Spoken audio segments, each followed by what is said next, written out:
The last goodbye. I never really knew my grandfather, not the way a child knows their favorite uncle or a sibling or even their father. He was always on the outskirts of things, a quiet shadow at family gatherings, a silent observer in a room full of loud voices. He had a presence about him, not large or commanding, but something subtle, something heavy, as though he carried secrets no one else could understand. Our family was massive, sprawling like the roots of an ancient tree, tangled with stories and histories I only caught glimpses of. During holidays, we rented out entire halls, filled them with cousins, aunts, uncles, and people who weren't even related to us but had long since become part of the fabric of our gatherings. The air was always thick with voices, laughter, and the clinking of glasses, and the warmth of it all filled every corner. And yet, despite the chaos, my grandfather never seemed lost in it. He always had a seat near a window, a drink in hand, his sharp eyes following the movement of the room. He didn't interrupt. He didn't try to direct the conversation. But when he spoke, when that deep, gravelly voice cut through the air, the room always went silent. I grew up hearing stories about the man he used to be. A trader, a businessman, a smuggler. No one ever said it outright, but the implications were clear. He had made his fortune moving things people weren't supposed to have, crossing borders when the law turned its back. Some said he had once been untouchable, feared and respected in equal measure. Others said he had simply been smart, smarter than those who chased him, smarter than those who sought to betray him. By the time I came into the world, that life was long behind him. He lived quietly, in a house too small for the man I imagined he once was. A home tucked away on the far edges of the city, where the roads narrowed and the trees grew wild. That house belonged more to my grandmother than it did to him. She had softened its edges, filled it with things he didn't need but she loved. Woven blankets, ceramic pots overflowing with plants. She had kissed my forehead before I left, her hands cool against my cheeks, her fingers lingering just a little longer than usual. "Come back soon," she had told me. "I'll teach you to make my tea." I had promised I would. By morning, she was gone. They said it was her heart, that she had gone to sleep and never woken up. Peaceful, as if such a thing could be kind. The funeral was a quiet thing, despite the size of our family. My grandfather did not come.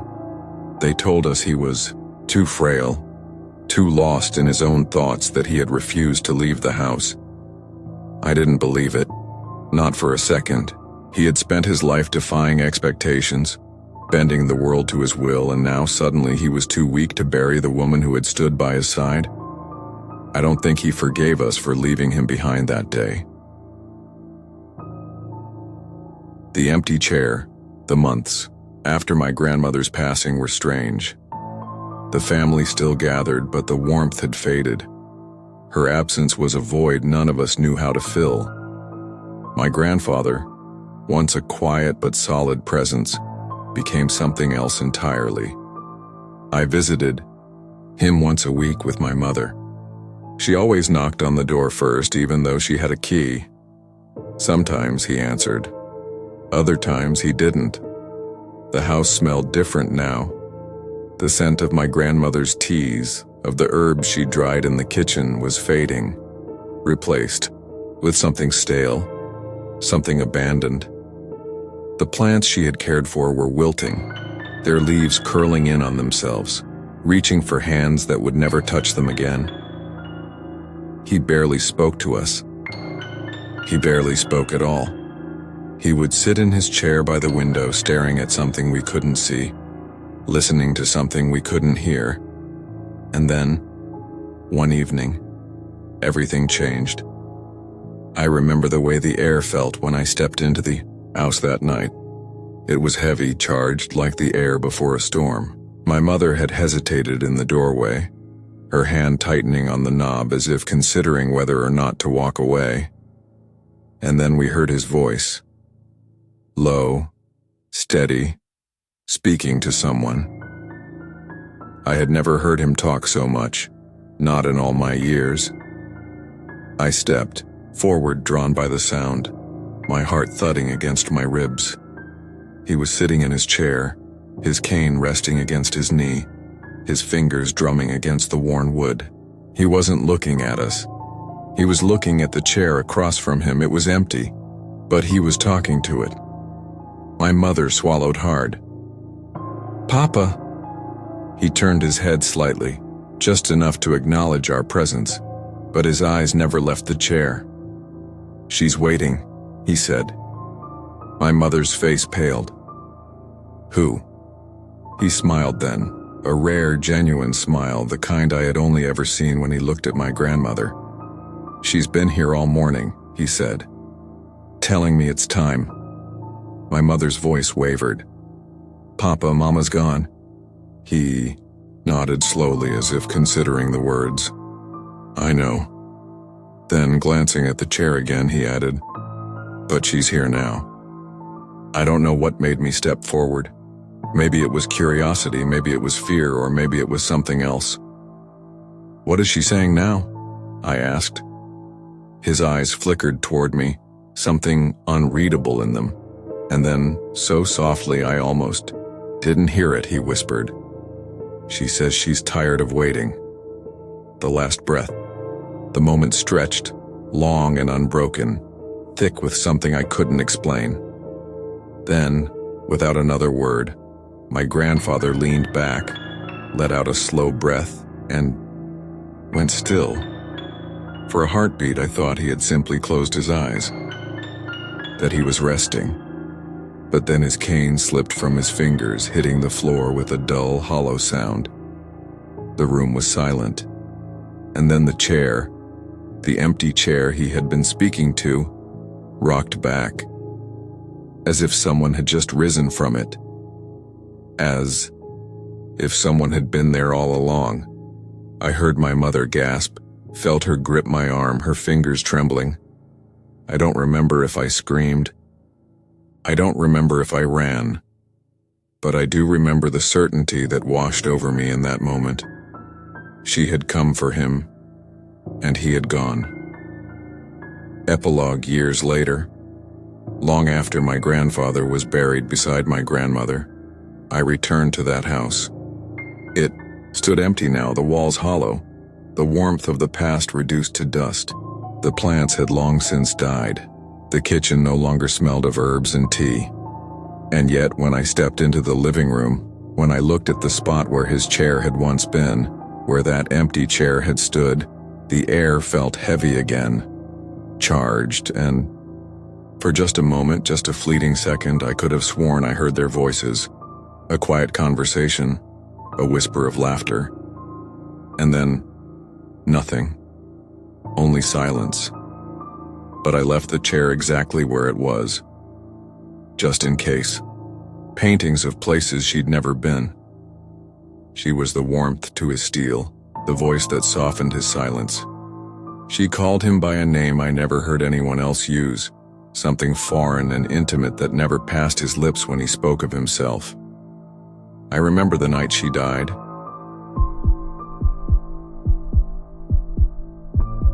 The watcher in the atrium. I never believed in ghosts. Not really. I had always been the type to scoff at haunted house stories, rolling my eyes at people who swore they had seen something out of the corner of their eye. I figured they wanted attention or had let their imagination run away with them. That was, of course, before it happened to me. Before him. Before the watcher. The estate. The summer I turned 18, my father was promoted, and we moved across the country into an old estate that had been in our family for generations but had gone mostly unused for the last 50 years. It was the kind of place that felt too grand for a family of 3, too hollow, too still, like it had been waiting too long for someone to return. The house was built in the early 1900s, a sprawling stone manor with arched windows and an enclosed, central atrium filled with overgrown vines. From the outside, it looked more like a neglected museum than a home. The inside was equally strange. Ceilings too high, corridors too narrow, staircases that twisted in odd, almost impossible ways. And there was the atrium, the heart of the house, glass-paneled from floor to ceiling. A single bench sat in the middle, partially swallowed by creeping ivy, as if someone had once spent a great deal of time there before simply vanishing. I never liked that room. Something about it made my skin crawl. At first, I thought it was just the house itself, the way it creaked and whispered at night, the way the old glass panes rattled in the wind. But then I started seeing him. The first time, it was the first night I was left alone in the house. My mother had gone out for a work dinner, and my father had flown to another city for a business trip. I was fine with being alone. I actually enjoyed the quiet. I wandered through the house, familiarizing myself with its strange corners, trying to map its twists and turns in my head. By midnight, I was tired and went to bed. At some point in the night, I woke up. Not to a noise, not to a dream.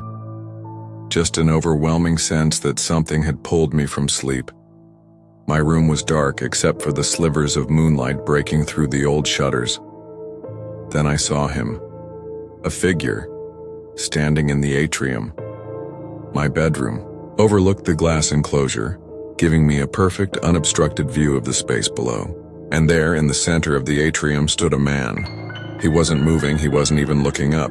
He just stood there, hands in his pockets, his posture oddly casual, like he was simply existing in that space as if he belonged there. His clothes were old-fashioned, something out of a history book. Suspenders over a loose white shirt, sleeves rolled up to his elbows. His dark hair was unkempt, curling slightly at the ends. And then he raised his hand. He waved, but not in a friendly way. It was slow, calculated, a wave that wasn't really a wave at all, but a movement, a deliberate acknowledgement. Yes, I see you kind of wave. I blinked, and he was gone. Just like that. I sat there, heart pounding, my breath caught somewhere between terror and disbelief. The glass panels of the atrium were still. No doors had opened, no footsteps had echoed through the halls. It had to have been my imagination. Right? I convinced myself it was a half-dream, something conjured by my tired brain as I drifted between sleep and wakefulness. I didn't tell my mother. I didn't tell anyone. But that wasn't the last time I saw him. An unwanted guest a few weeks. Later, my cousin Elena came to stay for a weekend. She had always been obsessed with ghost stories and horror movies, so I wasn't about to mention my strange late-night hallucination. We spent the evening catching up, laughing, and reminiscing about our childhood. By the time we went to bed, I had almost forgotten about the man in the atrium, until she saw him too. The next morning over breakfast, Elena hesitated before speaking. "You know, I think this house is haunted." I froze, spoon halfway to my mouth. "Why would you say that?" She gave a nervous laugh. "Okay, don't freak out, but I woke up last night and saw someone standing in the atrium. I thought it was your dad, but when I looked closer, he just stood there. He waved at me." A chill ran down my spine. "What kind of wave?" She demonstrated. A slow, unsettling unfurling of fingers. I felt my stomach twist. "What did he look like?" She frowned, thinking. "Old-fashioned clothes, suspenders, kind of like someone from a black and white photo." She stirred her coffee absent-mindedly. "It didn't feel bad, though, just strange." I swallowed. I hadn't told anyone what I had seen. And yet, Elena had described him exactly. What the house remembers. I started digging into the estate's history. It had once belonged to my great-great-grandfather, a wealthy merchant who had built the house in the early 1900s. There were rumors about a worker, a young man who had been hired to help maintain the estate, but had mysteriously disappeared one summer, never to be seen again. No record of where he had gone. No sign of foul play. He had simply ceased to exist. The last place he had been seen? The atrium. I wanted to dismiss it. I tried to dismiss it, but I couldn't ignore what I had seen, what Elena had seen. And then my mother, my incredibly logical, highly skeptical mother, mentioned something offhandedly one evening. I don't know why, but I always feel like I see someone in the atrium when I get home late. Just for a second, a shadow near the bench. She shook her head. It's probably just a trick of the light. I never told her what I knew. I never told her that I had started seeing him more often, always between 3 and 4 a.m., always in the atrium, always watching, acceptance. I don't know why he's still here. Maybe he never left. Maybe the house remembers him in ways we don't understand. Maybe some part of him is still waiting for something, or someone. I started calling him Ezra. It made him feel less like an unknown entity and more like something I could coexist with. Whenever something strange happened, the lights flickering, an object falling for no reason, I would mutter, "All right, Ezra, I get it. I don't think he means harm." I never feel afraid when I see him. Just aware. But it changed something in me. I used to think ghosts were just stories. Now I wonder how many things we ignore, how many things see us, even when we refuse to see them back.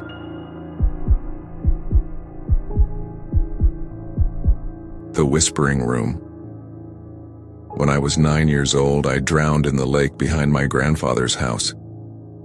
It was a strange thing, drowning. I remember slipping beneath the surface, the water swallowing me whole. I remember how the world above turned into rippling gold as sunlight danced on the waves. I remember the silence, the way the water cradled me, and how for a moment I wasn't afraid at all. And then I wasn't there anymore. I woke up in a room I had never seen before. It was small and dimly lit, the wooden walls lined with old books, the air thick with the scent of something sweet, like vanilla and dried flowers. A single window let in a sliver of silver blue light, casting long, soft shadows across the floor. I sat up, confused. The last thing I remembered was water, cold and relentless, pulling me down. Yet here I was, dry and warm. My clothes were different too. Instead of my bathing suit, I wore a soft cotton nightshirt, the kind my grandmother used to sew by hand. Then, I saw her. She sat in a rocking chair near the window, watching me with eyes full of something I couldn't name. She was old, her face lined with age but kind. Her silver hair was pinned back neatly, and she wore a long faded dress patterned with tiny red flowers. Something about her felt familiar. "You've been sleeping for a long time," she said. Her voice had an accent I didn't recognize, gentle, but firm like a lullaby spoken instead of sung. I swallowed hard. "Where am I?" She rocked in her chair, considering my question. "Somewhere safe, somewhere in between." The answer didn't make sense, but before I could ask again, she leaned forward, resting her hands on her lap. "You have to go back now," she said softly. I shook my head, my heart pounding. "Go back where?" She smiled, and for some reason it made my chest ache. "Home," she whispered. Then before I could speak, she reached out and touched my forehead with cool, papery fingers, and I was falling through nothingness, through time, through air and water all at once, until suddenly I was gasping, coughing up lake water as my uncle pulled me onto the dock. He was shouting my name, his face wild with panic. I could hear my mother screaming in the distance. I was alive, but she was gone. For years I didn't tell anyone about the woman in the rocking chair. They would have said it was a dream, a hallucination, my brain playing tricks on me after nearly drowning. But deep down, I knew the truth. She was real. I saw her again when I was 16. It was late at night, and I had been driving home from a friend's house when a deer darted into the road. I swerved, my tires skidding on the slick pavement, and in the split second before my car would have slammed into a tree, I saw her. She was standing on the side of the road wearing the same faded dress. She didn't speak, didn't move, just watched me with those same knowing eyes. And then, just like before, I felt her touch, even though she was feet away. My hands jerked, the wheel instinctively. The car veered away from the tree, skidding to a stop in a ditch. My heart hammered in my chest, but I was unhurt. Alive. I got out, stumbling, searching for her. But she was gone. The third time I saw her, I was 22.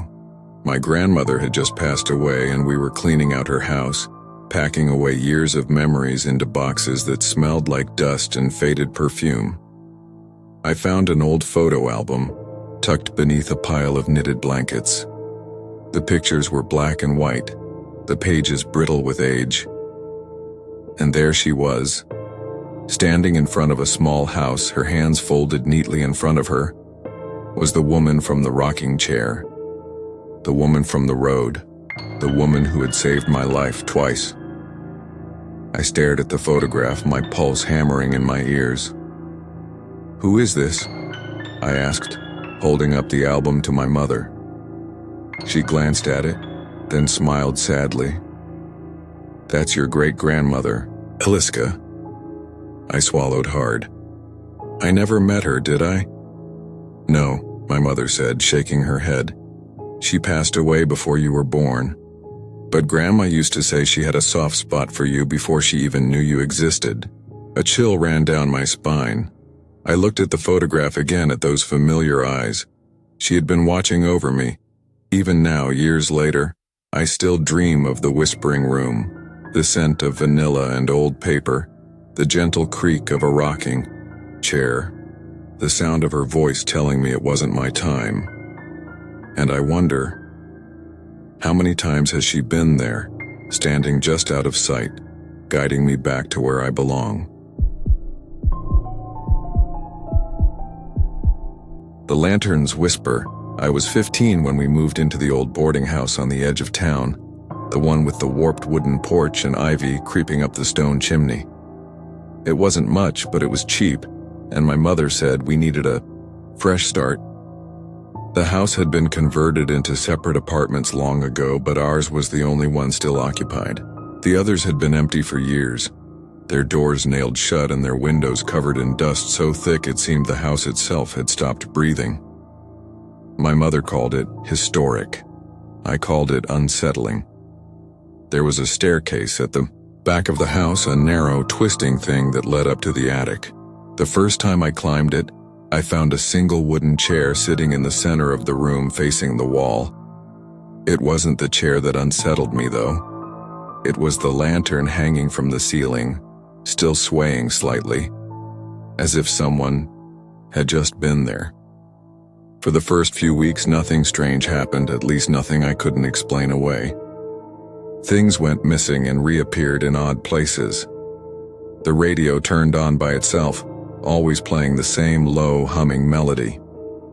Sometimes, in the middle of the night, I heard footsteps in the attic above my room, slow and deliberate, as if someone was pacing.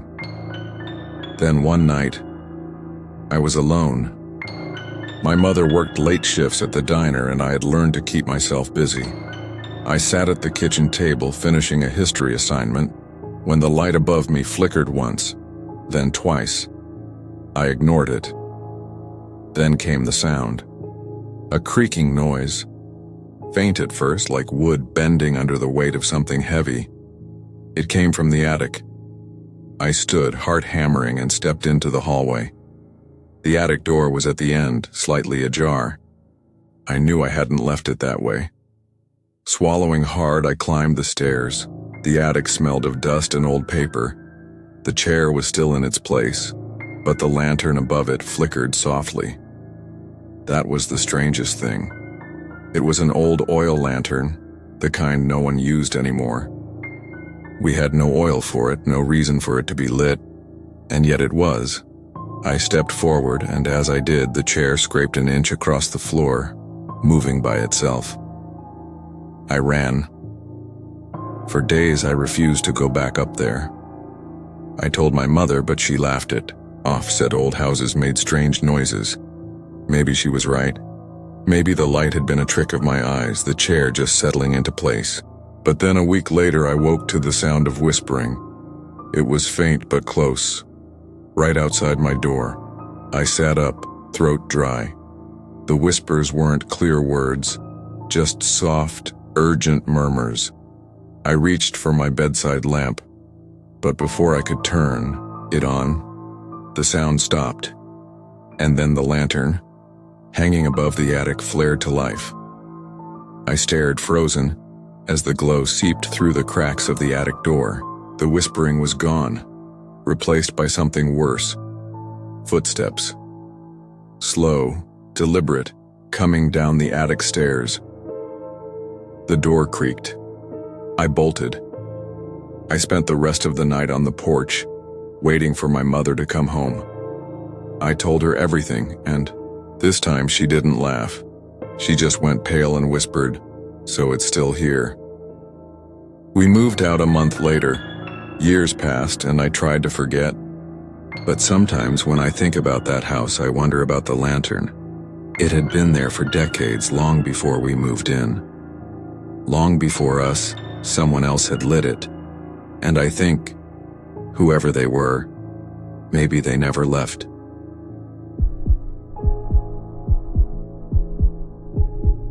I never liked the guest room at my cousin's house. It was tucked away at the end of a long, narrow hallway far from the rest of the family. The walls felt too thin, the air too still, and the door, well, the door never really latched right. I always had the uneasy sense that something was just slightly off about that room, though I couldn't say why. But when Amir invited me to stay over for the weekend, he didn't give me much of a choice. "You'll sleep great," he assured me as he set up fresh sheets. "It's the quietest spot in the house." That night, I lay in bed staring at the ceiling, my phone screen casting a dim glow on my face. Outside, a street lamp flickered, stretching strange shadows along the walls. The house had settled into its usual nighttime routine. The occasional groan of old pipes, the hum of the refrigerator, the distant murmur of Amir's parents watching late-night television. I tried to relax. At some point, I must have dozed off, because the next thing I remember is waking up abruptly. No sound had stirred me, no movement.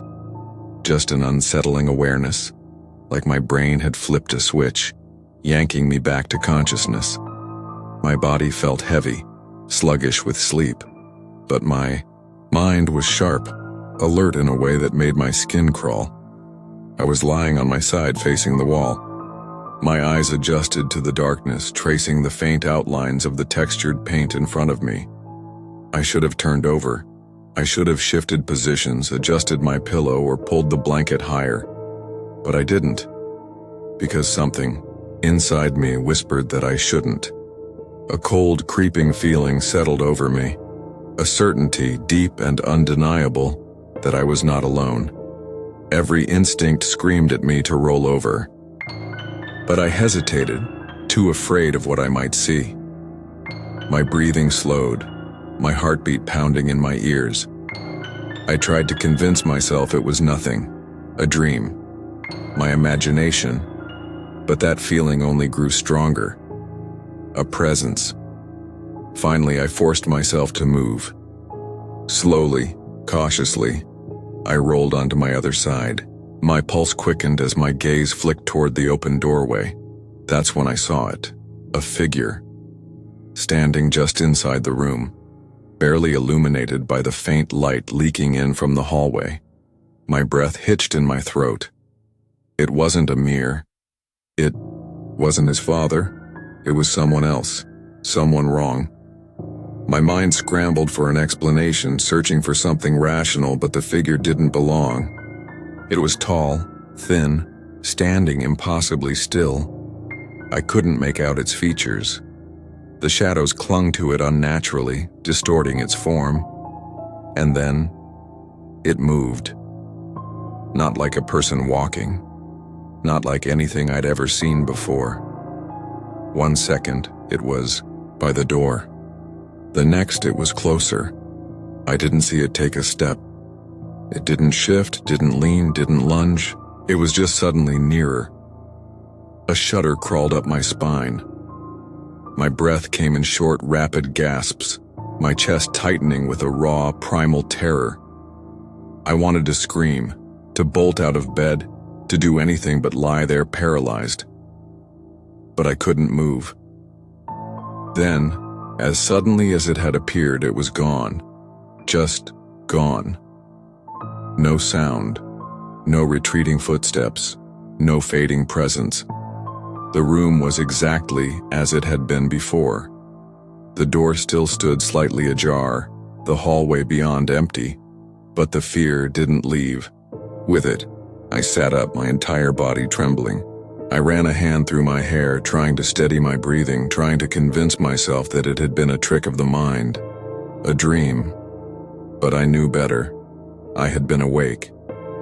Fully, terrifyingly awake. And worse. So much worse. I could still feel it. That presence. Lingering. Watching. I didn't sleep the rest of the night. Every noise sent a jolt through my body. Every shifting shadow made my pulse spike.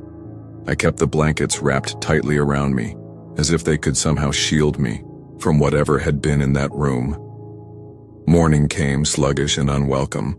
As the first rays of sunlight filtered in, the terror of the night seemed almost ridiculous. Almost. I found Amir in the kitchen pouring himself a bowl of cereal. He looked up and immediately frowned. "You look awful." I hesitated, debating whether to say anything at all, but I had to know. "Has anyone ever seen anything weird in that room?" I asked, trying to keep my voice casual. Amir stopped mid-bite. His expression darkened just for a second, before he let out an awkward chuckle. "What, did you see the guest room ghost?" He meant it as a joke. But he didn't laugh, and neither did I. I didn't stay another night.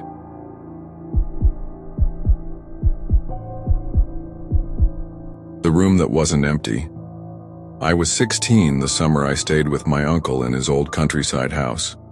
It was a place built long before modern conveniences, with creaky wooden floors, thick stone walls, and rooms that always seemed too dark, even in daylight. It smelled of varnish, dust, and something old, like a house that had held its breath for decades.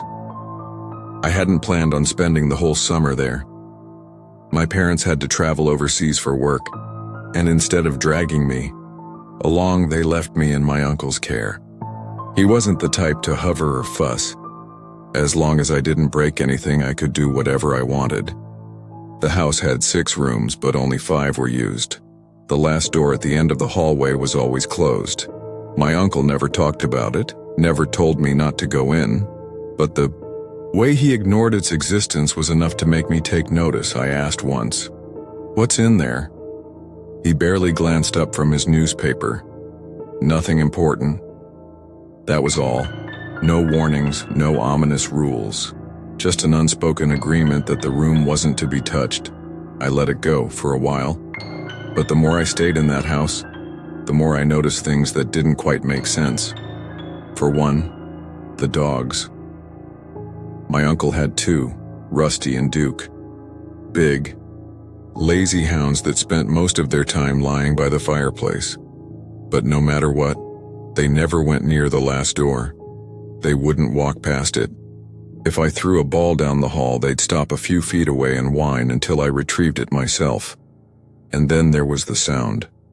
Late at night, when the house was supposed to be quiet, I'd hear something. Not loud, just a faint rhythmic sound, like fingers tapping lightly on wood. It was soft enough to convince me I imagined it, but persistent enough that I started sleeping with my music on.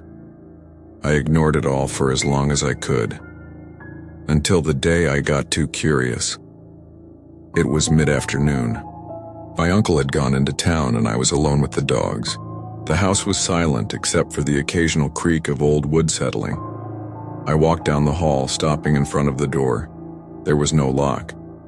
I turned the handle, and it opened easily. The first thing I noticed was the air. It smelled different. Not musty or stale like I expected, but faintly metallic, like rain on concrete. The room was empty. No furniture, no boxes, just 4 bare walls and a dusty wooden floor, but something felt off. The air was too still. The walls, though plain, felt wrong, like the angles weren't quite right, like they stretched too far or too close at the same time. I had the strangest sense that if I stared at them too long, they'd shift, just slightly. And then Rusty growled, turned. Both dogs stood in the hallway stiff as statues. Rusty's lips curled, teeth bared, while Duke let out a low whimper. They weren't looking at me. They were looking at the far corner of the room. I followed their gaze. There was nothing there, but my chest tightened. A pressure low and deep settled in my ribs like a held breath that wouldn't release. The dogs backed up. Their hackles raised, their eyes wide and locked on something I couldn't see. Then, in the corner, the shadows moved. I couldn't explain it. There was nothing there. Nothing. But the air itself seemed to shift, like a ripple through water, just a flicker, a suggestion of movement, gone before I could blink. And then the sound came. A soft, wet tapping right next to me. I didn't look. I couldn't. Every part of my body screamed, "Run." I turned and slammed the door shut, my breath coming too fast. The second it clicked into place, the tapping stopped. The house was silent again. The dogs backed away, their tails tucked, their eyes still fixed on the door. I stood there, heart hammering. Then I saw it. On the door. Right where my hand had been. A smear. Greasy, faintly yellow, like something had pressed against the wood from the inside. I wiped it away with my sleeve. That night, I locked my bedroom door, the stain that wouldn't leave. The next morning, the smear was back. Same spot, same faint, greasy print. I wiped it away. The next day, it returned. No matter how many times I cleaned it, it came back, like a mark left by something trying to get out. I didn't open the door again. I didn't even go near it. For the rest of the summer, I kept my distance. The dogs never went back down the hall. My uncle never mentioned the room and I never asked. But sometimes late at night, I'd still hear it. A soft, wet tapping. Waiting.